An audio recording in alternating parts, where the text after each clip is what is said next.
and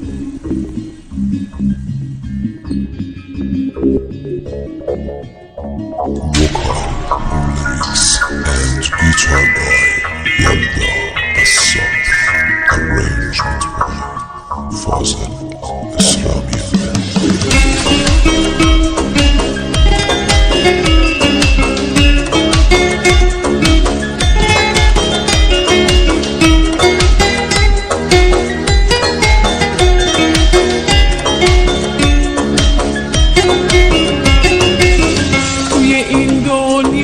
جز تو کسی ندارم، تویی که بودی تموم کس و کارم.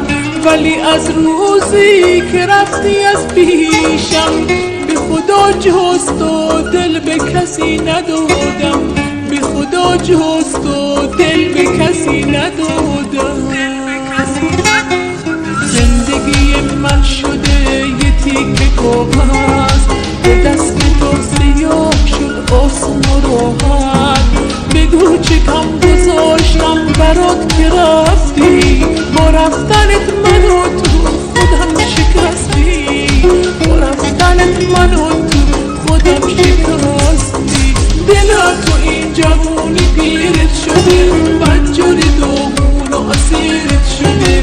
دیگه ندارم طاقت جدایی، امان از بیقراری، امان از بیقراری.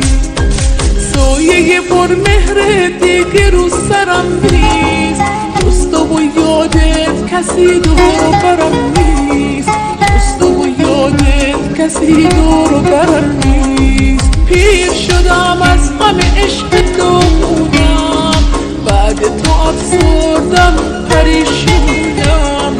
قسم به اون خدا که تو آسمونه، حال خوشی ندارم، دلم خونه، دلم خونه.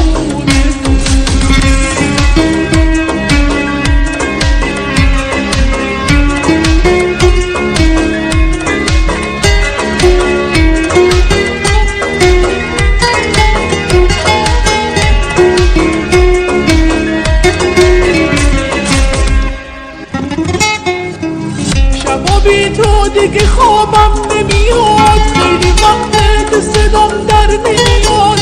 این تو تنهایی امانم نمیده، قدمم دنبال پاهم نمیاد. بغض گریه تو گلوم کهنه شده، دلم از دست تو آزرده شده، دلم از دست تو آزرده شده. دلم تو این جوانی پیرت شده، بدجوری دومون و اسیرت شده. دیگه ندارم طاقت جدایی، امان از بیقراری، امان از بیقراری. دلم تو این جوانی پیرت شده، بدجوری دومون و اسیرت شده. دیگه ندارم طاقت